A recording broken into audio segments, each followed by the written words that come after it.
Auzubillahiminash-shaytanir-rajim. Bismillahir-rahmanir-rahim. Dear students and viewers, Assalamu alaikum. I am Fayaz, Ahmad, teacher, HS Gundchabutra. Our today's virtual class is for the students of class 9th, and our today's topic is a poem written by John Edward Masefield entitled Beauty. But before going to the poem, let us first briefly try to understand what the term beauty means. So far as this beauty is concerned, different people have different perceptions about beauty. In other words, we can say beauty, this beauty is a subjective concept, and it varies from person to person, and all people have different ideas about it. As such, this beauty, it cannot be measured in any absolute standard. हम इसको किसी absolute standard में नहीं measure कर सकते. But if we look around us carefully, this beauty, it can be found all around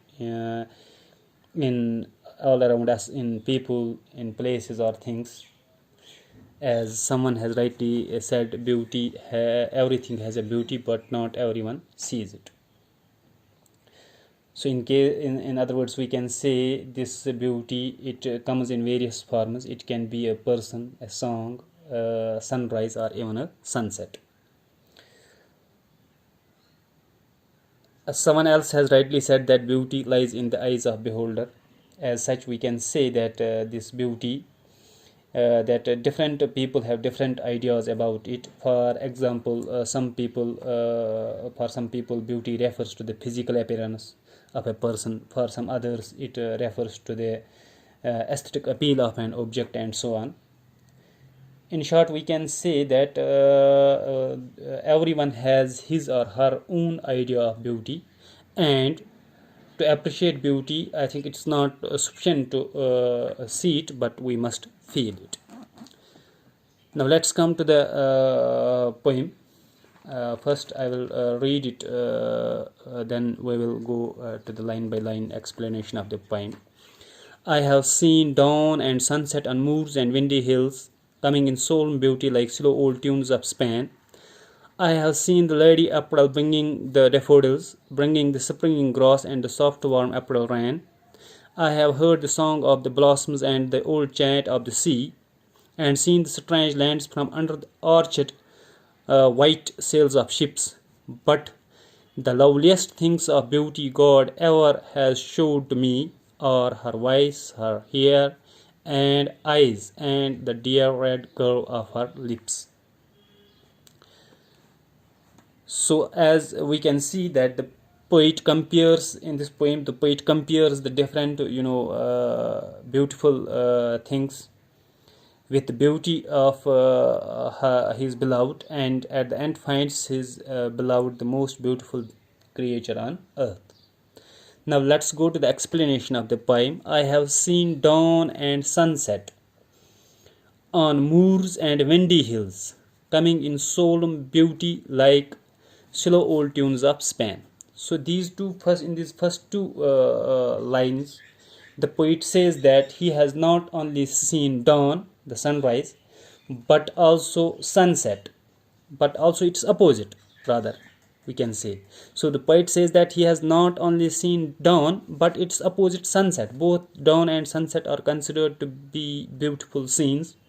So the poet has seen both these beautiful scenes, the dawn and its opposite, the sunset, just as he is familiar with the moors and windy hills. So coming in solemn beauty means here the beauty, serious or impressive beauty. So in these two lines, the first two lines, the poet, these two lines emphasize both the natural beauty and the beauty of music created by man. Here, dawn, sunset, moors, windy hills, these are all the natural beauties. So the poet emphasizes the natural beauty and the beauty of music created by man. Slow old tunes of Spain, this is the beauty of the music created by man. So in these first two lines, the poet, these first two lines emphasize both the natural beauty, dawn, sunset, moors, and windy hills, and the beauty of the music created by man. Here, moor by definition, it means an open area of land, usually above the sea level. So in these two lines, the poet says that he has seen dawn and sunset on these, open areas of land, moors, and on windy hills. Then he compares the dawn and sunset to the slow old tunes of Spain. He compares, I have seen dawn and sunset, then coming in solemn beauty, like slow old tunes of. But see, he compares dawn and sunset with the slow old tunes of Spain. These slow old tunes of Spain, they are considered to be beautiful tunes, and whoever hears these tunes feels the beauty of these tunes. That's why he compares the dawn and sunset to the slow old tunes of Spain. So in short, we can say that the poet is emphasizing the different beautiful things he has seen on earth. So let's repeat. In the first two lines, the poet says that he has not only seen dawn, but its opposite sunset, just like he is familiar with the moors and windy hills. Moors means the open areas of land, and windy hills.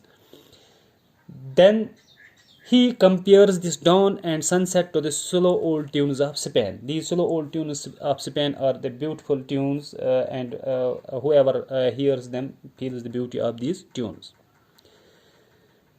Then the poet says, I have seen the Lady April bringing the daffodils, bringing the springing grass and the soft warm April rain. The poet says that he has also seen the daffodils. Daffodils here, he has seen Lady April bringing daffodils. He has seen the daffodils. Daffodils means April plant, this European plant which bears bright yellow flowers. Daffodils is a plant which bears bright yellow flowers, bell-shaped flowers seen in the spring season. Usually this flower, it blooms in the spring season. Bell-shaped these flowers, just like tulip. So the poet says that he has seen daffodils blossoming in the month of April. I have seen Lady April bringing the daffodils. So the poet says that he has seen these daffodils, these yellow bright flowers, blooming in the month of April, bringing the springing grass and the soft warm April rain. He has also seen the lovely springing grass in this month, in the month of April, I mean to say, and he has also enjoyed the soft showers of warm rain in this month. So here the poet says that he has seen the daffodils, the flowers that bloom in the month of April. Then he has seen the springing grass in this month, and he has also enjoyed the soft warm April rain in this month. Here April, you can see here Lady April. April is considered to be a lady, a female character, who brings these daffodils, who brings these flowers, yellow flowers and springing grass, and who brings the soft showers of warm rain. So April is the start of the spring season. Here that's why it is considered the Lady April. Here it refers to the fertility. It's a female character, and the females give birth to the young ones. In the same way, the April, it gives birth to the daffodils, it gives birth to the springing grass, and it gives birth to the it is the start of the warm rain, or soft warm rain. So in these two lines, the poet says that he has seen the Lady April that brings the daffodils, the yellow colored flowers, bell-shaped flowers, and he has also seen the springing grass in this month, and also enjoyed the warm rains of this month. Then I have heard the song of blossoms and the old chant of sea. Blossoms here means flowers. Blossoms means flowers. Flowers, usually the flowers of the fruit bearing trees. The poet says that he has heard the song of blossoms. By the song of blossoms, the poet meant the soft musical sound when produced by these blossoms when air passes through them. जब हवा इन blossoms flowers में से गुजरता है जो soft musical sound produce होता है, that is the song of blossoms. So the poet says that he has heard the song of these flowers when air passes through them. And the chant of the sea. Chant of the sea, it could have two meanings here. A song, it could be a song sung by the sailors in rhythm. When the sailors passed to the sea, they would sing the songs. And chant of the sea, by the chant of the sea, it could mean the song sung by these sailors in rhythm. Or the second meaning, it could be the singing sound of sea waves. When the waves pass, it produces a singing sound, and that may be called a chant of sea. So this chant of sea, it could have two meanings. First, song sung by the sailors in rhythm, and second, the singing sound of sea waves. So here in these two lines, in this line, poet says that I have heard the song of the blossoms and the old chant of the sea, and seen strange lands from under the orchard white sails of ships.